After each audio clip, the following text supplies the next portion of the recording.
essa preocupação. Aí, novamente, eu acho que eu mostrei a vocês ontem. Mostrei a vocês ontem, mostrei? Ou não? O 489?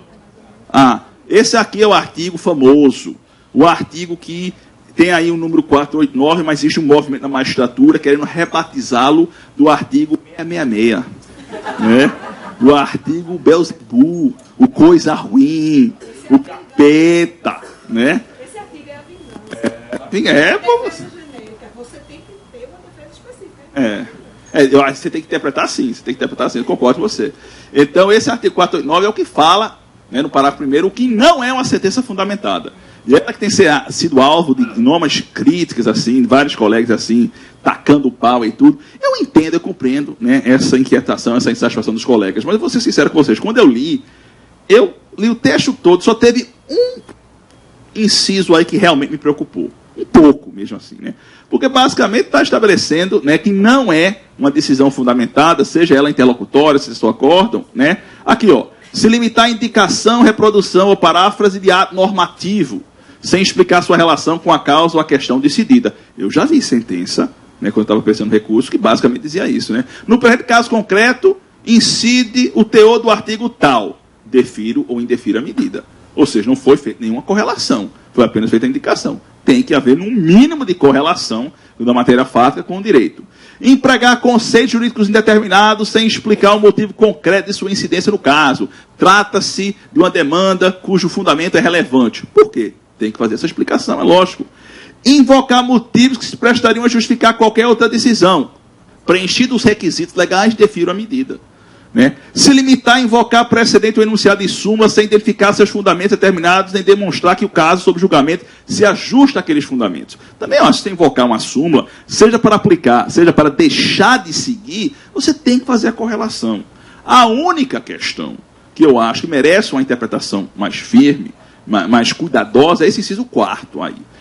Não enfrentar todos os argumentos deduzidos no processo capazes de, em tese, infirmar a conclusão adotada pelo julgador. Essa nós temos que ter cuidado, porque nós não podemos dar uma leitura meramente literal. Não pode ser uma leitura literal. Assim, imagine aquelas contestações de 30, 40, 60, lá, quando o cara inventa de tudo. Né? Aí você tem assim uns 50, 60 teses, uma por uma assim, jogando um ping-pong. Não é dessa forma que nós temos que interpretar, não na literalidade da mesma. Você vê que a Infam fez isso, né? Aqui nós temos dois enunciados da Infam, porque eles estiveram nesse seminário, o Poder Judiciário e o novo CPC, foi 2 semanas atrás, foram juízes federais, juiz de direito, juiz do trabalho, debatendo, votando em comissões temáticas, e eles então criaram, acho que foram 60 enunciados. Não tem força vinculante. Mas a Infam e o STJ, né, estão estimulando ao máximo, né, a observância dessas interpretações. Os advogados muitas não gostaram, porque foi uma participação primordialmente de magistrados.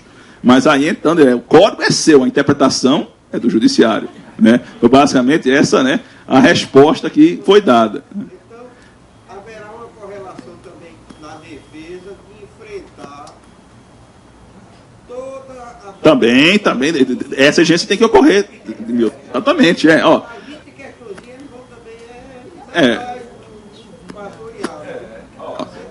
A fundamentação sucinta não se confunde com a ausência de fundamentação e não acarreta a nulidade da decisão se for enfrentada todas as questões cuja resolução em tese influencia a decisão da causa. Aqui também, o artigo 489, parágrafo 1º, inciso 4º, não obriga o juiz a enfrentar os fundamentos jurídicos invocados pela parte quando já não tenham sido enfrentados na formação dos precedentes obrigatórios. Então, já são interpretações aliviando um pouco o peso da literalidade. É isso que eu disse ao pessoal. Quando o pessoal lê, Sérgio, né, é o artigo do capeta, né, aí é que a gente trabalho não vai andar para frente, né, eu vou ter que parar todos os meus processos para atacar um. Rapaz, calma, vamos refletir. Eu mesmo não quis interpretar de imediato assim, não, porque eu acho que exige tempo, a maturidade. Eu não tenho ainda uma interpretação totalmente consolidada com relação ao alcance do 489. Eu procuro, né, aos poucos ir refletindo para como é que eu vou interpretar. Mas eu estou gostando desses pronunciamentos, né, para evitar aquele pensamento que realmente vai ser algo que vai trabalhar contrário, né, à nossa atuação. E o último artigo dessa parte geral aqui, antes de parar para nosso intervalo, né, A tutela provisória será requerida ao juízo da causa e quando antecedente ao juízo competente para conhecer o período principal. Questão de competência, seguindo a diretriz de hoje, né? Aí, então, por exemplo, aqui esse artigo 299 segue basicamente a regra do artigo 800 do CPC, sem nenhuma inovação, né? Veja, quando fala de medidas cautelares, eles são requeridos ao juiz da causa, isso quando o processo já está em curso, e se não existir um processo em curso ainda, porque a postulação principal não foi formulada, você vai requerer aquele juiz que seria competente para conhecer da ação principal, né? É esse o raciocínio, né, que nós vamos ter no 299, seguindo a do artigo 800. E o parágrafo único fala apenas da questão da tutela provisória no âmbito dos tribunais. Quando é uma ação de competência originária do tribunal, ou então em recursos, né, a tutela provisória ela vai ser requerida ao órgão que seria competente para apreciar o mérito da causa. Aqui foi interessante porque o legislador teve o cuidado de ressalvar a disposição especial e deixar isso também a critério daquilo previsto no regimento interno do respectivo tribunal, já que é possível que o regimento interno preveja que o relator possa fazer monocraticamente e um outro tribunal entenda que não pode, que ele tem que submeter aquela questão ao colegiado para que o colegiado venha deliberar. Então ele deixou à vontade os tribunais para editarem nos seus regimentos internos essa respectiva definição. Mas na prática eu acho que não vai mudar para nós, o relator continuará a ter esse poder, seja numa ação de competência originária, seja também na fase recursal, que não é tão comum, mas de vez em quando acontece. O pessoal, né, vai se recordar, eu acredito foi quando eu estava convocado, antes de ser promovido, no gabinete da desembargadora Valéria, o Bruno estava aqui antes, né? Foi um caso envolvendo uma eleição sindical que tinha sido anulada em primeiro grau e a juíza não mandou de imediato a realização de novas eleições. Aí chegou o recurso para mim e eu vi que um negócio é que o mandato foi uma ação de uma chapa querendo anular a eleição, no qual a vencedora foi outra chapa. E aí demorou o processamento, a juíza julgou e mandou anular, mas não mandou realizar de imediato. Quis aguardar o trânsito julgado. Aí a chapa que venceu a eleição, mas perdeu a ação, logicamente recorreu. E eu estava vendo que se eu não fizesse algo, o mandato ia acabar e aquela decisão seria inútil. Porque não adiantaria nada você anular a eleição se acabou o mandato mesmo, teria que ter uma nova eleição. Então eu determinei a antecipação tutela como relator do processo. E foi interessante porque não havia previsão explícita nessa situação do cabimento do agravo. Por quê? Se você vê o regimento interno, ele fala do agravo, da atuação do relator, mas do relator em relação àquelas ações de competência originária. Não mencionava explicitamente em relação à competência recursal. Mas é possível. E aí, então, nesse caso, né, eu fui e concedi. Como eu concedi também, se não me engano, o Marcos pode me corrigir, foi no processo SC também teve uma de reintegração. Reintegração, não foi? Eu também era relator do recurso, eu determinei como relator do recurso a reintegração, né, para não aguardar. Nesses casos aí das antecipações, tanto a concessão como a negativa, Uhum. para a justiça comum, ele se recorre como agravo. Né? É. Nós não temos o agravo. É verdade, é verdade. Aí vai ser o famoso remédio heróico que vai fazer isso, para conceder ou para negar. Isso aí vai ser algo que nós vamos ter que sentar para decidir. Alguns vão interpretar o cabimento, né? Aí o Ibrahim vai soltar fogo novamente, né? Que seria cabível, nesse caso, o agravo. Eu preferiria que fosse, por 1001 motivos, dessa decisão, porque eu entendo a ideia da irrecorribilidade de decisões interlocutórias no processo de trabalho de uma forma geral. Mas essa em particular, no qual se decide tutela provisória, o ideal seria se admitir um recurso contra essa decisão, porque se você utilizar o mandado de segurança, né, é um desvirtuamento da finalidade do mandado de segurança. O mandado de segurança tem uma cognição extremamente restrita. É só para violar se há direito de certo. E o que acaba acontecendo é que a gente acaba utilizando o mandado de segurança como recurso, analisando prova, discutindo-se. O mandado de segurança não é para esse fim. Então, eu acho que seria um grande passo pela melhor técnica processual se nós admitíssemos para esse ato, né, em particular. E aí, então, o artigo 800, seu parágrafo único, segue também, né, o artigo 299, no seu parágrafo único, segue a mesma diretriz do artigo 800, no seu parágrafo único do atual CPC. Então, aí, de fato, não ocorreu nenhuma inovação em relação à competência para conceder a tutela quando se trata de um processo que está no âmbito do tribunal. Eu vi agora, posso dar um intervalo agora? Posso? Pronto, vamos 10 minutinhos, tá joia? Ok, doutores. Vamos lá para o segundo tempo. vamos agora fazer uma análise comparativa entre tutela de urgência e tutela provisória. Eu vou começar com o título 2, a parte, né, de disposições gerais, para a gente conhecer um pouco da tutela de urgência, e depois eu vou pular para o artigo 311, para nós analisarmos a tutela da evidência, ok? Então, está aqui especificamente o título 2, tutela da urgência. Vamos nos concentrar aqui no primeiro capítulo, que trata dessas disposições gerais. Pois bem, está aqui o artigo, né, 300, que é o que estabelece a estrutura da tutela provisória de urgência. Tem um caput aqui e 3 parágrafos básicos, e no caput a gente já vê a apresentação daqueles requisitos que serão necessários para que o juiz conceda esta espécie de tutela provisória. O artigo 300, então, né, no seu caput, é que está estabelecendo os elementos que serão exigidos para esta concessão. Aí está aqui, ó. Para se conceder uma tutela de urgência, serão necessários a probabilidade do direito, né? Elementos que evidenciam a probabilidade do direito, e também elementos que venham a evidenciar o periculum in mora. E veja o cuidado do legislador aqui, ao falar em periculum in mora, ele falou das suas duas vertentes: perigo de dano e risco ao resultado útil do processo. Vocês vão se recordar quando nós vimos o artigo 461 para terceiro, e eu falei sobre os dois requisitos. Um era relevante fundamento da demanda, e o outro era justificado receio de ineficácia do provimento final.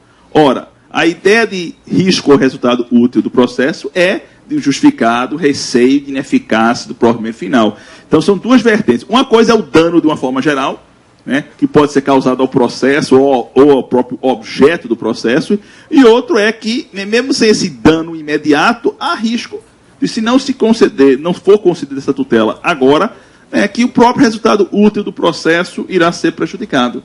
Então, são as duas formas, duas vertentes do periculum in mora. Mas também se exige a probabilidade do direito.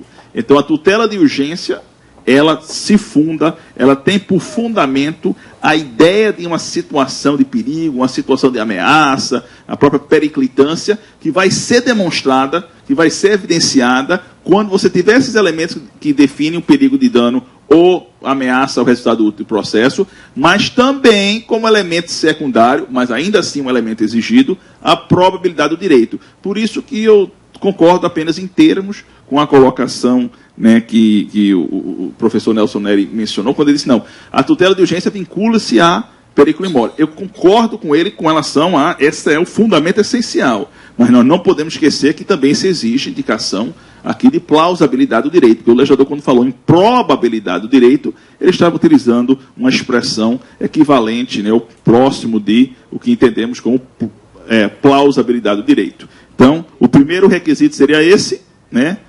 Primeiro em ordem, mas menos importante na finalidade, e o mais relevante seria esse aqui: o perigo de dano, o risco, então, ao resultado útil do processo. Essa, em essência, vai ser a causa da concessão da tutela de urgência. Novamente, eu menciono a você, quando eu vejo isso, eu penso em emergência, eu penso em SAMU, eu penso em risco de vida, eu penso, né, em algo que realmente exige uma iniciativa do judiciário sob pena de existir alguma forma de prejuízo. Um dano, né, ou então ao próprio resultado do processo, que poderá ser sem serventia. Então, aqui, doutores, nós temos o primeiro requisito, né, semelhante ao fumus boni iure, a plausibilidade do direito. O legislador utilizou a expressão probabilidade do direito. E aqui é o periculum in mora nas suas duas vertentes: perigo de dano ou risco ao resultado útil do processo. Uma pergunta que eu faço aqui. Veja o texto do artigo 300, quando ele fala sobre a concessão da tutela de urgência. Eu faço a pergunta porque é algo que eu estou ainda amadurecendo, né, no meu entendimento. O legislador utiliza a expressão: a tutela de urgência será concedida. Não diz poderá ser. E ainda não diz poderá, vírgula, a requerimento do postulante ser. Ele não condicionou a provocação e nem deu tanta abertura ao juiz em relação à análise. Ele disse que será. Aí eu questiono vocês se isso implicará na possibilidade de se conceder de ofício. E eu faço essa pergunta fazendo uma análise comparativa aqui entre o artigo 300 e o artigo 273 no seu caput. Veja aqui, a tutela de urgência será concedida. Olha como está aqui no artigo 273. O juiz poderá, a requerimento da parte, antecipar total ou parcialmente os efeitos da tutela. Acredito eu que, mesmo que a gente não reconheça isso agora, no futuro, quando formos olharmos para trás, porque é sempre interessante você analisar, né, o passado. Você fala com muito mais autoridade sobre o passado, é difícil falar com autoridade sobre o futuro. Mas acredito que daqui a 10, 15, 20 anos, quando a gente olhar para trás, vai pensar, realmente houve uma evolução. E aqui o legislador, então, passou a tirar dessas amarras, dessas algemas, da necessidade de provocar, para liberar o juiz, quando ele interpretasse adequado, conceder mesmo que de ofício a tutela de urgência. E eu sempre defendo essa possibilidade, não como a regra geral, porque eu tenho um grande amigo meu, chamado Gustavo Ferreira Santos, que é professor tanto da Federal como da Católica, ele está no nosso programa de pós-graduação, muito amigo meu, nós vamos até nos encontrar num evento hoje à noite mais tarde, no qual um debate nós temos de vez em quando, ele sempre gosta de afirmar: Sérgio defende o juiz Leviatã, né? Aquele juiz todo poderoso que pode fazer isso. Aí eu sempre contra-argumento: não, eu não defendo o juiz Leviatã, Guga. Eu defendo que você tem que me dar poderes para que eu possa cumprir os deveres. Eu só quero poder para cumprir meu dever. Só isso, não quero nada mais. Agora, quando você me dá uma série de deveres, né, dignos de um Hércules, eu preciso poderes dignos de um super-herói para poder atender a esses deveres. Porque se eu tenho o dever de entregar uma prestação jurisdicional efetiva, útil, satisfatória, eu tenho que ter espaço de manobra. E eu não consigo ver, né, como razoável um juiz consciente, ciente de que, se ele não conceder a medida, isso vai causar um dano, né, irreparável, ou vai, de repente, tornar inútil o resultado final, e ele cruzar os braços e dormir em berço esplêndido, achando: não me provocaram, eu tenho que ser provocado. Eu não consigo achar isso razoável, porque eu acho que a parcialidade pode ser tanto na ação como na omissão. Qualquer argumento dizer: não, ele vai ser parcial se ele agir, ora, ele vai ser parcial se ele não agir sabendo, né, que isso vai ocorrer. E mais, ele é um interessado no processo. Você não pode dizer que o juiz não tem interesse no processo. Tanto que alguns lutadores utilizam a expressão desinteressada. A jurisdição é desinteressada, como se não tivesse interesse na vitória de um ou de outro. E a jurisdição, em princípio, não tem. Abstratamente falando, não tem. Mas ela tem interesse na vitória de quem ela entende que merece a tutela jurisdicional. Porque o Estado tem o dever de entregar essa tutela. Então, eu tenho interesse em cumprir minha missão, doa em quem doa, vença quem vence. Eu quero entregar essa tutela jurisdicional. Então, eu tenho sim interesse em jogo. O Estado tem esse interesse, porque ele tem o dever a cumprir. E para cumprir, às vezes, eu preciso do poder de atuar de ofício nessas situações, que não são as usuais ou corriqueiras, mas são situações excepcionais que podem ocorrer, que justificam. Aí eu decidi fazer um debate virtual pelo WhatsApp. Aí, então, eu mandei um WhatsApp para Fred Didier, mandei para Lúcio Grassi, que é um juiz de direito que é professor aqui, mandei para Alexandre Pimentel, para nós discutirmos e tudo. Aí, entre esses quatro, deu 2-2.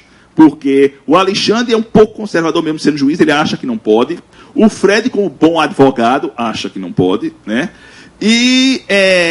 Mas o Lúcio Grassi defende que pode também. E ele utilizou um exemplo real de como ele atua. Porque muitas vezes a gente se restringe a ver como é o nosso dia a dia. Mas ele me deu um exemplo perfeito. Ele disse: Sérgio, eu trabalho às vezes com interesse de menor.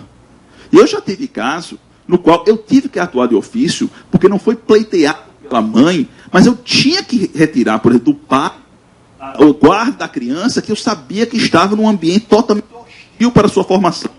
Como é que eu poderia ficar de braços cruzados, sabendo que eu estava exposto a perigo, né? Exposto a perigo, porque a mãe não tinha pedido imediato. Ela estava disputando a guarda, mas não tinha pedido a antecipação, tutela, concessão imediata. Eu ficar de braços cruzados enquanto a criança está exposta a uma situação de perigo, eu não posso fazer isso. Isso é desumano. Isso é desumano. Aí, em situações até que extrapolam a nossa atuação, a gente vê que, às vezes, é imprescindível. Então, o cara da vida ou morte, né? Um advogado até que falou comigo uma vez, a gente conversando, dizendo que o advogado que entrou com ação em outro estado, defendendo o pai dele, querendo uma tutela médica, uma proteção, remédio ou cirurgia, alguma coisa assim, não pediu antecipação de tutela, e o juiz concedeu quando ele viu que, se o cara não recebesse essa tutela rapidamente, correria risco de vida. Então, são situações assim né, nas quais, evidentemente, né, a paralisação, a omissão do magistrado implicará no prejuízo para o processo, que eu entendo que ele pode atuar de ofício. Então, é dentro dessa ótica que eu defendo essa possibilidade. Eu levantei a pergunta porque é uma questão que certamente vai ser objeto de debate e discussões. Né? E veja, o próprio novo CPC ele prevê em vários outros momentos essa possibilidade do juiz atuar de ofício. Aqui ele diz que o juiz pode atuar de ofício para efetivar a tutela específica ou obtenção de resultado prático equivalente quando se trata de pressão de fazer ou não fazer. Ou seja, já para conseguir essa concretização, autoriza expressamente ao juiz agir de ofício. Então, o novo CPC deu algumas indicações de que é esse o caminho que nós vamos trilhar. Né? No parágrafo 1º do artigo 300, o legislador apenas estabeleceu que é facultado ao juiz, o juiz tem a liberdade para, se achar conveniente sob o ponto de vista processual, ele exigir daquele que está postulando uma tutela provisória de urgência uma contracautela, uma caução, para assegurar que, se aquele tutela provisória e a outra parte sofrer um prejuízo em virtude dessa concessão, e mais adiante ocorrer qualquer uma daquelas hipóteses pelas quais ele não recebe a tutela final, então ele terá que ressarcir a parte adversa que sofreu prejuízos em face a essa concessão da tutela de urgência. Porque a tutela de urgência, tal qual como a tutela antecipada de hoje, ela gera para o seu beneficiário uma responsabilidade civil objetiva quanto a danos sofridos pela parte adversa, caso não ocorra, ao final do processo, o reconhecimento de sua pretensão. Então, se eu postulo uma tutela provisória, da mesma forma como se eu requeiro uma antecipação de tutela ou uma tutela cautelar, e o juiz concede, e ao conceder, isso gerou prejuízo a você como minha adversária, e ao final do processo eu não venho ganhar a demanda, o juiz vai reconhecer, independentemente de dolo ou culpa minha, a minha responsabilidade de ressarci-la pelos prejuízos que ela sofreu. Nós vamos ver o dispositivo que estabelece essa responsabilidade patrimonial, responsabilidade patrimonial objetiva do beneficiário da tutela provisória. Então, o que o juiz pode fazer aqui é que, se ele acha, né, que há risco dele conceder, de repente, que o cara não ganhar, e isso implicar em prejuízo para o adversário, ele quer garantias que esse beneficiário agora vai ter que oferecer para que, se no final isso ocorrer, o que sofreu os danos vai ser ressarcido. E ele pode exigir essa caução, tanto uma caução real, a indicação de algum bem ou com conta bancária para responder por essa possível dívida no futuro, ou uma caução fidejussória, envolvendo aí um fiador que se assegura, não, se ele perder, eu banco o pagamento, o ressarcimento do prejuízo. É isso que o legislador está dizendo aqui. Ora, para a concessão da tutela de urgência, o juiz pode, ele é que vai julgar a conveniência do caso, conforme o caso, exigir caução real fidejussória idônea para ressarcir os danos que a outra parte possa vir a sofrer. Então, isso cabe ao juiz decidir. Ele pode conceder sem exigir do beneficiário qualquer tipo de garantia.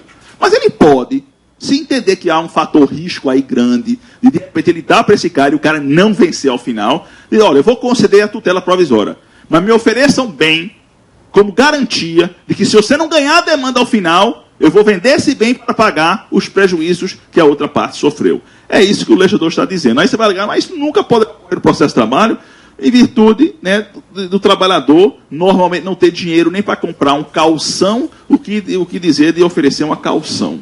Né? E é verdade, aqui, essa parte final, né, podendo a calção ser dispensada se a parte economicamente hipossuficiente não puder oferecê-la. Então o juiz tem esse espaço.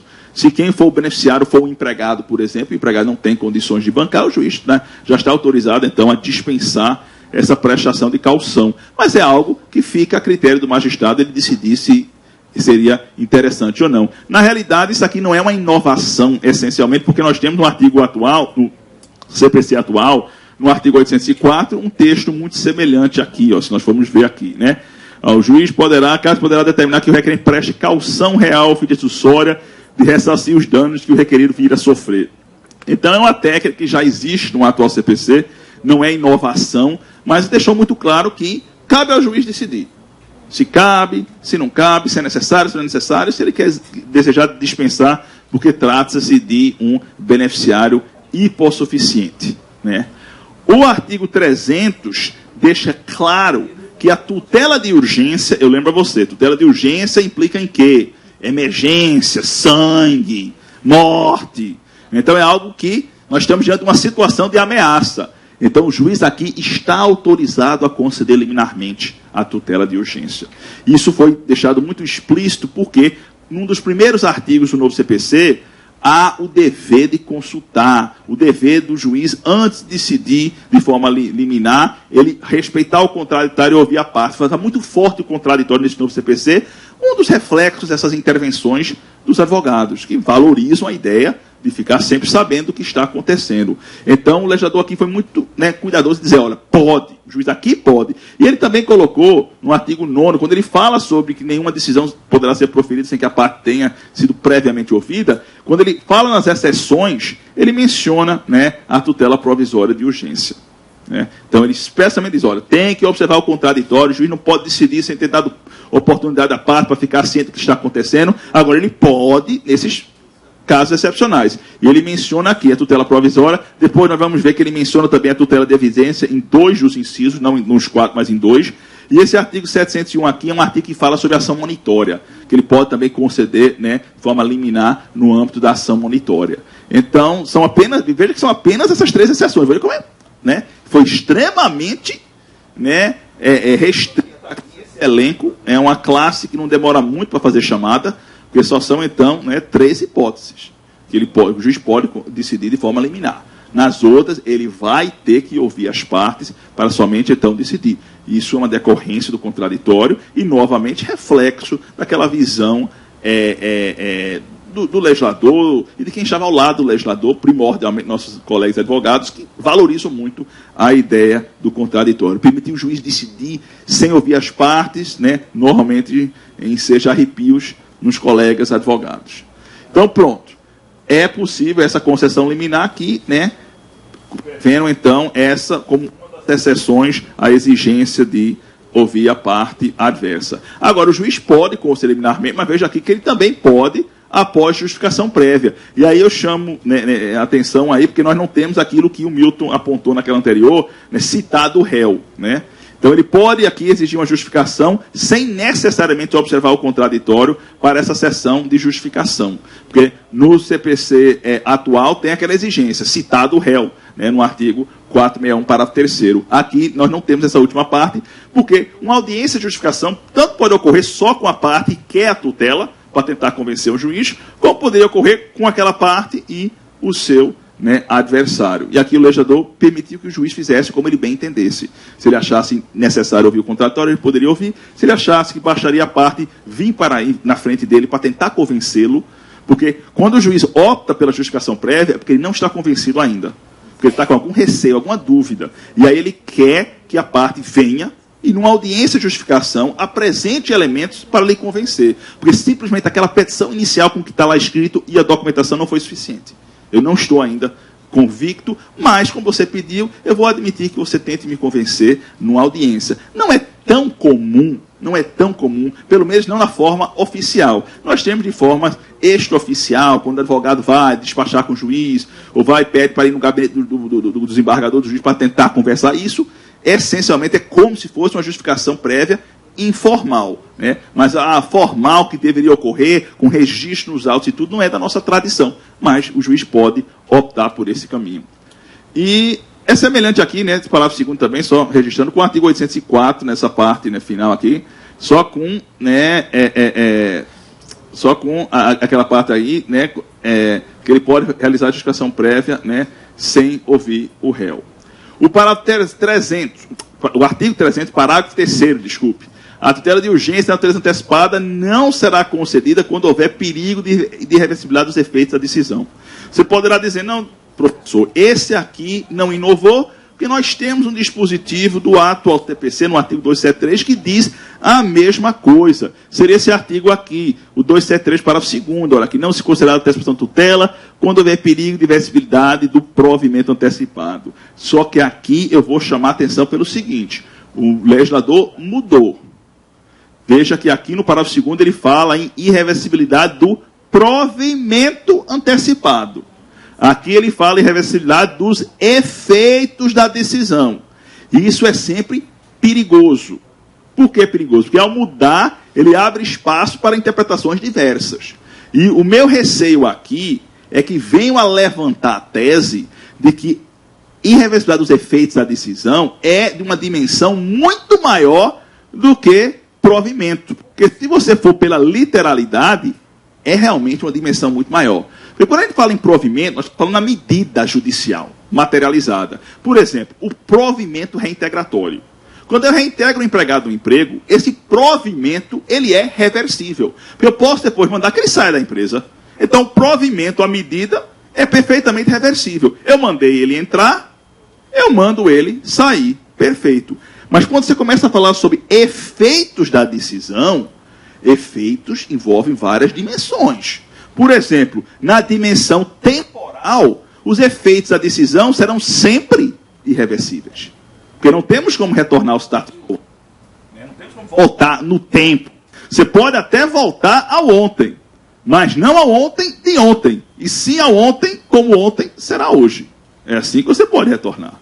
Então, né, isso gera... Porque, por exemplo, olha... o provimento de reintegração é reversível. Eu mandei reintegrar, posso mandar ele sair. Mas vamos imaginar agora irreversibilidade dos efeitos. Ora, se eu reintegrei ele, quais foram alguns efeitos? Ele trabalhou, ele recebeu salário. Esses efeitos são, na prática, infungíveis. O trabalho, pelo menos, é infungível. Uma vez prestado, não tem como retornar aquela energia que ele gastou, aquele tempo que ele gastou. Olha as complicações. Daí você pode... O meu receio aqui é que isso seja um cavalo de Troia para aqueles que querem defender agora uma restrição muito grande à tutela de urgência. Não pode, porque os efeitos serão, né, irreversíveis. Não tenha dúvida que vai ter gente levantando essa bandeira. Não, mas não tenha dúvida. O juiz antecipou, concedeu a tutela de urgência, ele vai, não pode. Aí ele entra com um mandado de segurança aqui, ou com recurso, e vai alegar que os efeitos são irreversíveis. O que eu gostei mesmo, eu acho que foi o enunciado que mais me agradou, desse enunciado da Enfam, foi esse enunciado aqui. Cadê? Foi esse aqui? Não, esse aqui, ó. Esse aqui. Esse foi o que eu mais gostei, foi quando ele fala aqui, ó, a vedação da concessão da tutela de urgência cujos efeitos possam ser irreversíveis, esse artigo 300 para o 3º, pode ser afastado no caso concreto com base na garantia de acesso à justiça. Aquela visão de que é uma regra geral, né, a irreversibilidade dos efeitos. Mas você não pode elevar a uma bandeira de obstáculo intransponível. Porque se for o caso, nós vamos ter várias situações, né, que vão exigir, né, a tutela e você não vai poder conceder porque os efeitos são irreversíveis. Né? De repente, o cara está precisando de um transplante de coração. Senão ele morre. Né? Existe algo mais irreversível do que a morte? Não. A medida é irreversível. Se você mandar fazer o transplante, a medida é irreversível. Em que pese eu vi um filme, não sei se era o Ripple, com aquele Jude Law, que era futurístico, que ele era um cara que corria atrás das pessoas que tinham feito transplante. Você viu esse filme, né? O cara fez o transplante de fígado, Dani, aí o cara corria atrás dele com a faca para cortar o fígado e arrancar. Ele ia cobrar o fígado e ia... Foi um filme verdadeiro, né? Não, verdadeiro